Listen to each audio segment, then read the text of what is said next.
Now, welcome everybody to the Atheist Society lecture for um, October. And just little bit about our Atheist Society.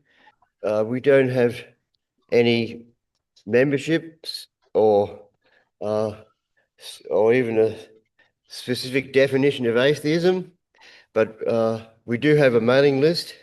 And all I would like to suggest is that if we could listen to our speaker, give him a fair go, and we'll have questions and answers after. So I would like to welcome Steve Marton, and sorry for the delay today. Uh, Steve and I have come across each other quite a bit over the years uh, at sort of kind of national or interstate gatherings. And it's the first time he's been able to address us here via Zoom, because we've been going since the pandemic, we've been on Zoom and live. So welcome, Steve. Now, uh, I can say something about you. You're in the president, I think, of the Sydney Atheists and also the Atheist Foundation of Australia. Uh, so Treasurer.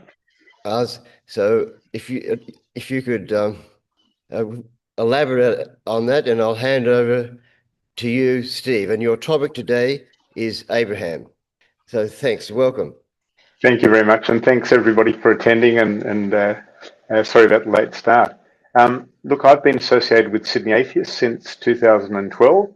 I got involved with Sydney Atheists because I thought that things were, pretty ridiculous with religions, and I wanted to be involved. And anyway, it suited me at the time to join Sydney Atheists, and I've been a member ever since. I joined the Atheist Foundation of Australia at a time that it was going through a little bit of difficulties, and I'm still there. So anyway, that's my background. We have talks at Sydney Atheists as well, generally monthly, but we are running out of topics. So if anybody wants to give a talk, come to Sydney and give a talk, we'd be thrilled to have you. Anyway, my topic for today is Abraham. And I don't know, can I just sort of have an idea how many people have actually had a religion before? I mean,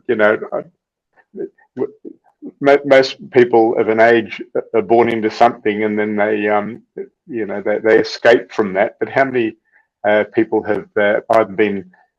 You have, right? Gotcha. Okay, thank you. So you've probably heard of Abraham, and my contention is that he's the father of the Abrahamic religions. He's known as Abraham in English, Abraham in Judaism, and Ibrahim in Islam. And the question that I ask is, was he a good guy or was he a bad guy? And we're on a journey to find out.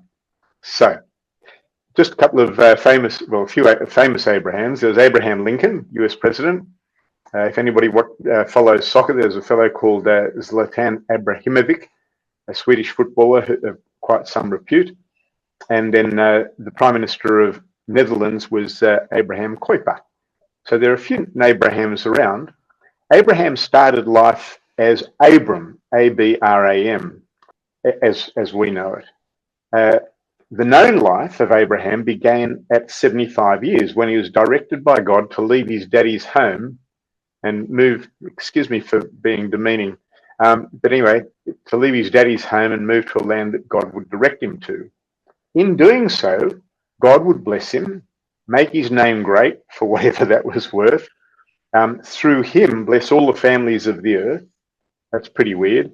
And give Abraham's seed the land which was occupied by others. So Abraham didn't occupy any land, but God was going to give him some land.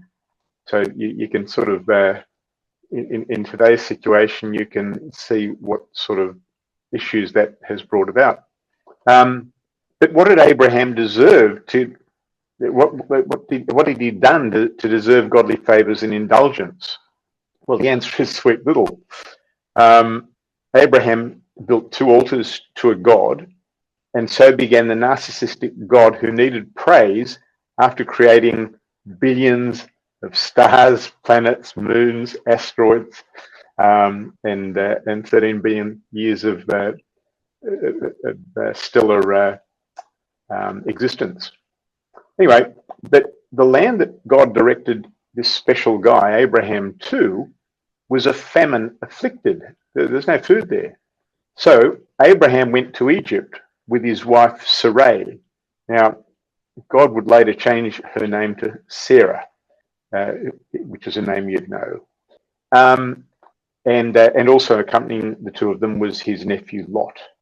Now, Sarah was, or Sarai as she was called at the time, was 65 years old. And what was going to happen was they were going through Egypt, and Pharaoh thought that she was a pretty spunky woman at 65, which is interesting, but she was really something. And so the Pharaoh, thinking that Sarai was Abram's sister, so they conspired not to say that Sarah was Abraham's wife, because Pharaoh would kill Abraham because he wanted this woman. So they were claimed to be brother and sister. Anyway, so Pharaoh takes this woman in, and God interferes and says to Pharaoh, listen, this is Abraham's wife, and you've got no business taking her, and we're going to punish you and put plagues upon you. And Pharaoh sort of thinks, well, hang on, I didn't buy into this wittingly. So he expels Abraham and his wife, Sarah, but enriches them beyond worldly goods. Now, I don't know whether I can share my screen. So Abraham's expelled, but with added riches of cattle, silver, and gold. So, you know, this is deceitful. Abraham has been involved in deceit, and he's enriched himself through his God. You know, is that ethical? Anyway, Abraham's nephew Lot was taken by the followers of Sodom and Gomorrah, and Abraham wasn't keen on this, so he took 318 of his servants to fight to retrieve his nephew. And again, the question arises, is that reasonable to risk the lives of these 318 servants for the sake of his one nephew? And, you know, you could argue it's unethical. Anyway, God told Abraham that the land of Canaan from the Nile, so they do say Lot. And then God told Abraham that the land of Canaan from the Nile to the Euphrates would be his and his seeds forever. But God promised to make Abraham's seed as the dust of the earth, as many offspring as stars in the heavens, etc., etc. It's just so ludicrous, and this is what's in the Old Testament. So why Abraham's seed? And those of you that know the story of Noah, so you know, why wasn't it Noah's seed rather than Abraham's seed? Noah survived the flood. And actually, I won't go too much into Noah, but suffice to say, Noah was chosen by God, you know, many, many years earlier than apparently Abraham was ever selected. But you know, why the separation of different people? Anyway, God spoke to Abraham through visions and dreams, and despite promising Abraham that his offspring would be blessed and bountiful, he told Abram, know of a surety that thy seed shall be a stranger in a land that is not theirs, and shall serve them, and they shall afflict them for 400 years. Does anybody know what that 400 years is about? So 400 years is the captivity that the Israelites would be in Egypt. So yeah, at one stage, God's sort of saying, "Hey, your seed is going to be blessed and bountiful," but then that seed's going to be enslaved for 400 years. I mean, it's just so silly. Anyway, and also that nation whom they shall serve will I judge, and afterward they shall come out with great substance.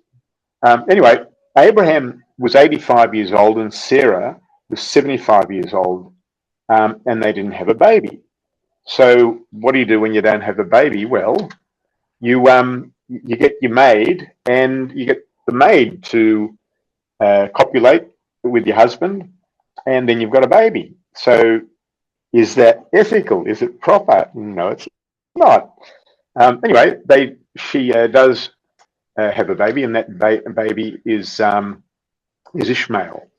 And the interesting thing is that Abram and Sarah get the naming rights for this child that is not their, well, it's the child of this lady, this servant called Hagar. Anyway, God's angel directed that her son should be called Ishmael, and she should return to Sarah and Abraham. Oh, so I'm sorry. There's a conflict between Sarah and Hagar, not surprisingly, because Sarah is claiming the child, and it is actually Hagar's child. And sort of Hagar decides that, she'd like to leave this arrangement, but God speaks to Hagar and says, "Hey, listen, go back, because I'm God and I'm telling you to go back. And by the way, your son will be an antagonist." Well, that's great to hear. But he'd be the father of multitudes. At that point in time, what does it matter to her? Anyway, that's the promise. And then God changed Abraham and Sarah's names to Abraham and Sarah. I mean, go figure. Why would you do that? Anyway, God made another covenant with Abraham and his offspring, but demanded that every man-child among you shall be circumcised. All of Abraham's 318 or so male servants were circumcised on the one day. Now, I've never had a circumcision as a male, but from what I understand, it's pretty unpleasant. And given the medical situation at the time, it would have been 318 men sort of charging around with great pain and discomfort. Anyway, God said that Sarah, who is now at this time 89 years old, would conceive at a particular time, and that the child should be called Isaac. Now, we know that's a biological impossibility, and it's just another silliness of the Bible. But anyway, God would have a covenant with Isaac, and he said, he just said he'd have a covenant with Abraham, but now he's changing his mind. It's only Isaac's offspring that would flourish. Anyway, then God and two others appeared in front of Abraham, and you wouldn't believe it, but here's God and two angels. And so what does Abraham do? He washes their feet. It's just insane. You can't see my expression, which is probably unfortunate, but I'm sort of laughing all the way. Anyway, Abraham ordered freshly killed and cooked meat and cakes for the three. I mean, this is God. This is God who's created the universe, the earth, all living things, and requires Abraham to cook him some meat. Anyway, we go on. Then there's the Sodom and Gomorrah story, and God is going to, kill a whole bunch of people. But Abraham reasons with God and says, "Hey, you shouldn't kill them all." And this sort of aspect of reasoning, that Abraham can reason with God, in other words, God's such a twit that a human has to sort of talk to him and reason with him. And this is later used by Muhammad. Anyway, God apparently made Abraham perfect. So far, he's not looking that perfect, and it gets worse. Abraham and King Abimelech, and another deception with his beautiful 89-year-old wife. So the same sort of situation occurs with this king as happened with the Pharaoh. And Abraham is enriched again in the same way as he was enriched with the Pharaoh. But as part of the scare campaign, God closed the wombs of all the people of Abimelech. And Abimelech sort of gave Abraham a whole lot of booty and let him go. Anyway, God made all the people of Abimelech infertile. Abraham asked God to reverse the fertility, and God obliged. So, okay, they could go back to having babies. At 91 years of age, Sarah gave birth to Isaac. Abraham was about 100 years old. Abraham's father lived to 205 years old. His grandfather to 148 years old. His great-grandmother to 239 years old. And Abraham would live to 175. Anyway, Hagar and Ishmael were surplus to requirements once Isaac was born. So Abraham was such a good man, that he sent Hagar and her son, away into the desert with a small amount of water and bread. That's the compassion of this perfect man called Abraham. Anyway, God told Abraham that he'd make a great nation of Ishmael as well as Isaac. Well, those two great nations have been fighting each other for quite some time. God spoke to Hagar through an angel. Anyway, the unkept covenant between Abimelech and Abraham, so their covenant wasn't kept. But anyway, Abraham did get rich through the process. Then God decided to challenge Abraham's belief. I mean, here he is, he's blessing him, he's telling him he's going to get all these goodies, he's enriched him beyond what was reasonable at the time.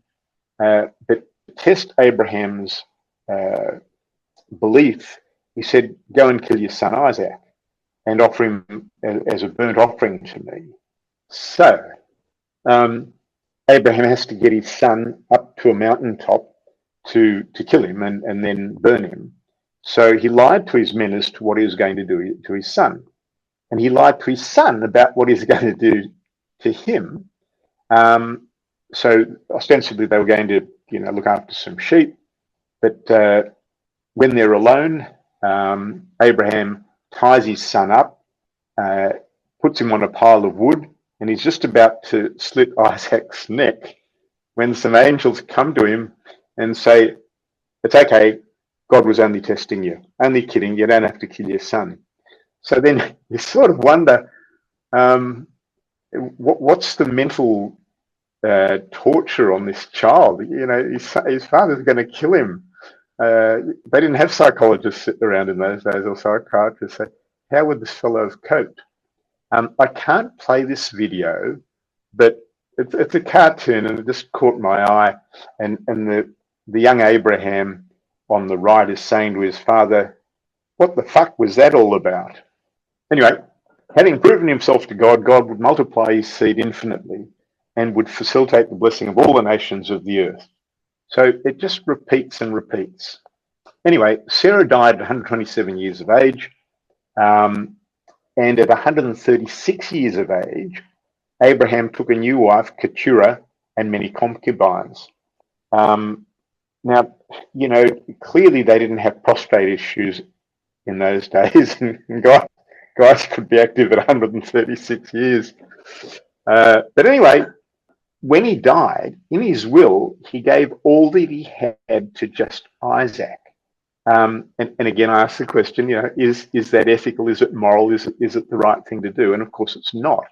All that he gave to the other children that he had with his other wives and concubines was sort of negligible. And in a court of law, in virtually any country on the planet now, that wouldn't be permissible. Anyway, how important is Abraham to the Gospels, to Christianity? Well, Matthew would have Christians believe that there were 40 generations from Abraham to Jesus through the lineage of Kings David and Solomon. Luke, in one of the other Gospels, claimed that 21 generations from Adam to Abraham, people who were mere fantasies, and then 55 generations from Abraham to Jesus through a different patriarchal lineage, being King David's son, Nathan. Abraham's mentioned in the New Testament 74 times. I mean, in the Old Testament, it's all, chapters about Abraham, but in the New Testament, he's mentioned 74 times.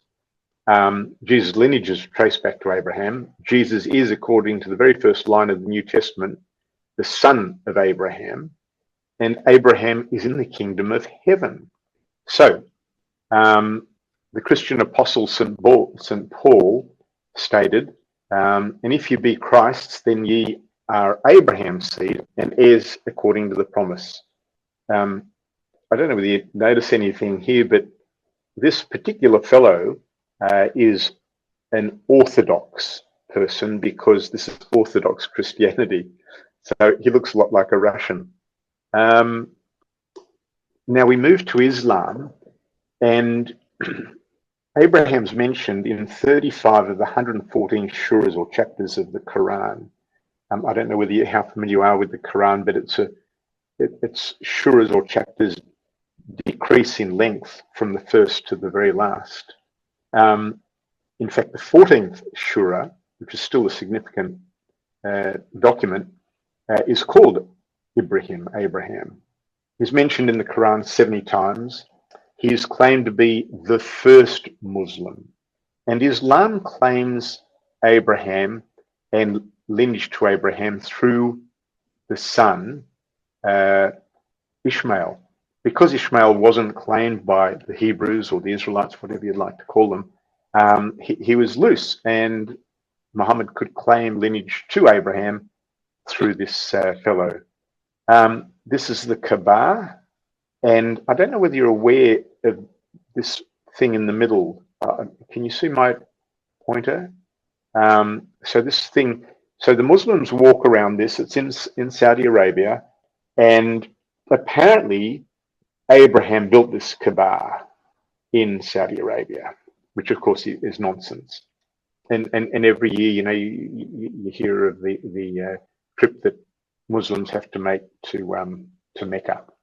Anyway, my reading of the 5 books of Moses is that it's absolute fiction concocted by, or appears to be concocted by, Moses. So let's go about proving that. The Israelites were in captivity for 400 years. Moses wrote the 5 books of Moses, and he was the author of everything that was written in the 5 books of Moses, including the story of Abraham. How would he have known what happened, 1,000 or more years before him? How would he have known what happened 400 years before him? The Israelites were slaves in Egypt. They didn't necessarily have the means of communication. They didn't have means of anything. And it's just total fiction. But Muhammad added to the fiction. He made it even more ridiculous.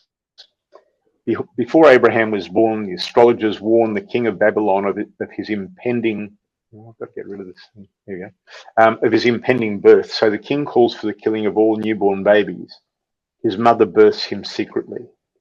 Now, I don't know whether you can see the parallel there, but it's the same story as Moses. The Quran mentions that Abraham's father, Azar, Abraham never had a father called Azar. That's made up. The 5 books of Moses don't mention Abraham's father as being Azar. But anyway, Azar threatened to stone his son to death if he didn't cease preaching to the people. And Azar would send Ibrahim to sell his idols in the marketplace. Ibrahim left his father's home because of the idols. So now he's a believer in God. The Babylonian king Nimrod was not happy with Abraham's proselytizing. He decided to burn Abraham at the stake in a massive pit with a large quantity of wood in front of many people. He was catapulted into the fire, but God cooled the flames, and Abraham survived with no burns on himself or his clothes, and with an illuminated face. And here's the quote from the Quran, the Surah. So God cooled the fire. Anyway, moving on. Abraham said, "My Lord, show me how they givest life to the dead." So what he did, he said, God said to Abraham, "Cut a bird into 4 quarters, put them on 4 separate mountains, and call them together, and they will come together." And they did, and they came together. And so Abraham believed in God. The Quran says that Ibrahim was not a Jew or a Christian, but he was an upright man, a Muslim, and he was not one of the polytheists. So, Muslims claim that Christians are polytheists. Ibrahim perfectly fulfilled his covenant.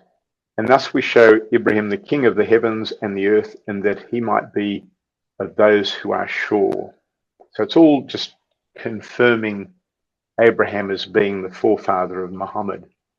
There's a description in the Hadith Sunnah. I don't know whether you're aware, but there are 2 documents in Islam the Sunnis are called Sunnis because they follow the Hadith Sunnah. The Shia don't follow that document, but it's another document apart from the Quran. Anyway, in the Hadith Sunnah, there's a description of Muhammad's magical mystery tour of flying at 1,000,000,000 times the speed of light through the seven heavens, and that seventh heaven, just before God's throne, is a gate which is administered by Ibrahim.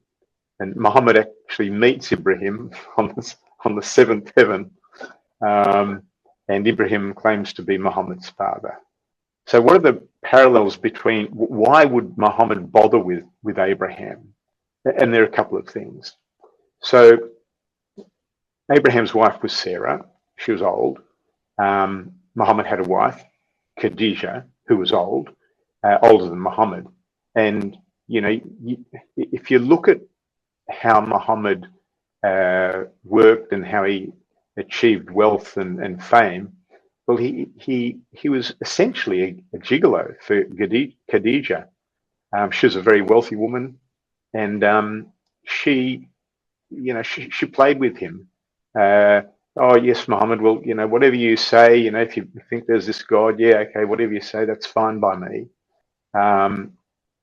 Anyway, Abraham was a warrior. He went and fought in certain circumstances, and so it was okay for Muhammad to do that. Abraham was allowed ill-gotten gains. Well, so it was okay for Muhammad to have no ill-gotten gains. Abraham had wives and concubines after the death of his first wife. Same thing with Muhammad. Abraham was spoken to by God and angels, and so was Muhammad. So Abraham was very, very vital to Muhammad in proving himself. So there was the lineage, the slaves, the polygamy, the militia, and the justification of himself. And that's why Abraham is so important to Muhammad. He's the most important person in the Old Testament as far as Muhammad's concerned.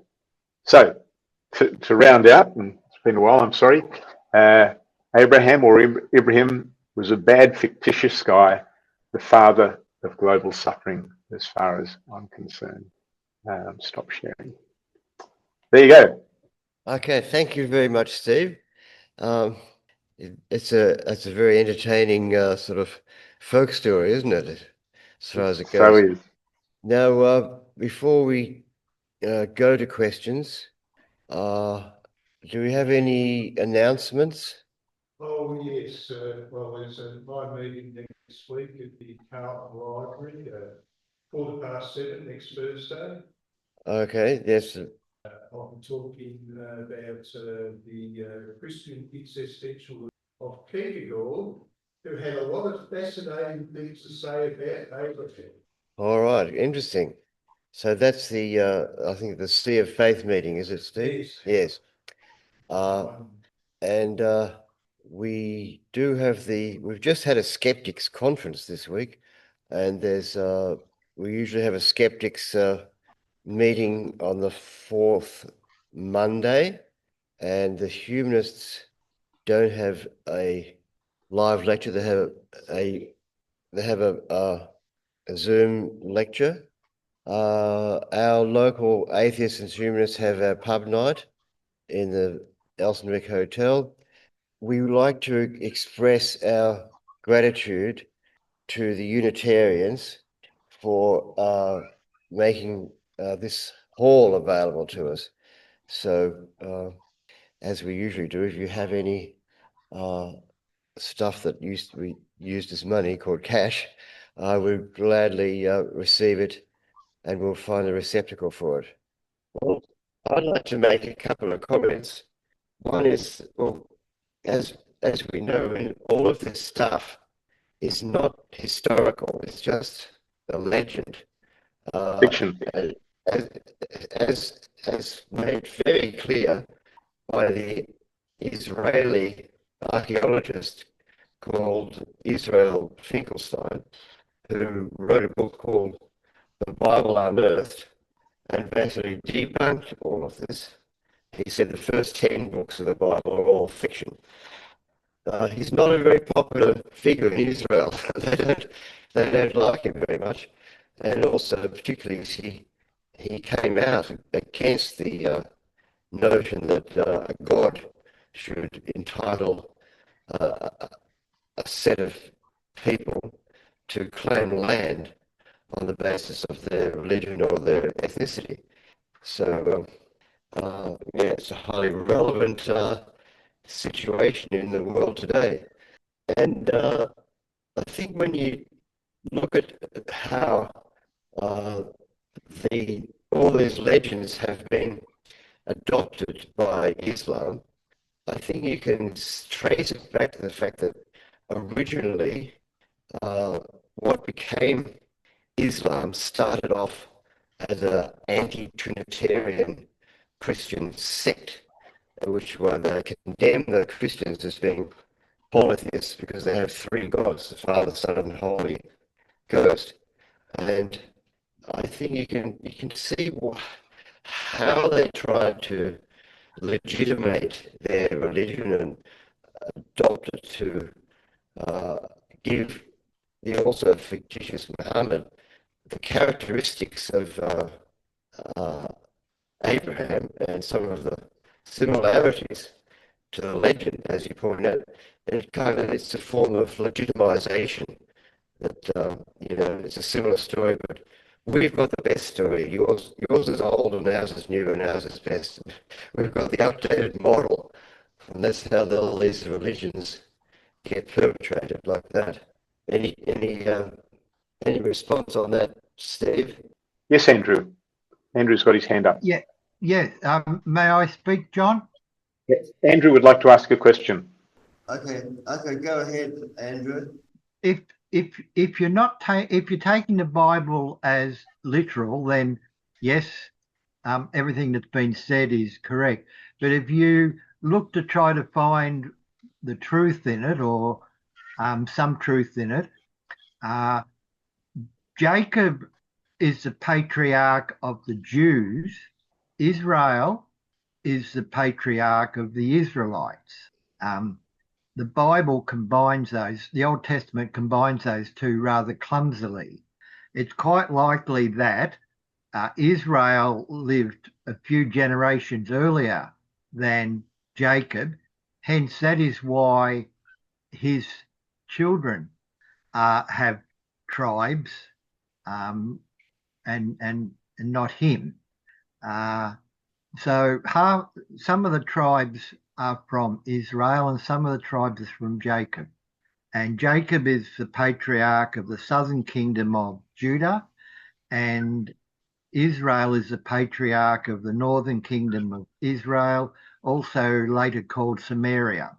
That's interestingly, tithes started with Jacob because Jacob has a fight with God, and with the fight, Jacob says, "I'll give you 1/10. Whatever you give me, I'll give you 1/10 back," and that's how the tithing started. Quite interesting. It's silly, Why would God give something and want something back? It's just so silly. Anyway. Well, a lot of this would have been written into the Old Testament only about 500 BCE when the Jewish religion as we know it now started. Right. Yeah. I mean, the Old Testament is theoretically the five books of Moses, and did Moses actually exist? I don't know. But if he did, apparently he is the author of the five books of Moses, for what it's worth. Well, even very few Christian theologists would believe that Moses wrote those five books. Right. Yeah. For what that's worth, because they often say, "Oh, these people are experts in their field." How would they know? How would they know what was written and who wrote it and all the rest of it?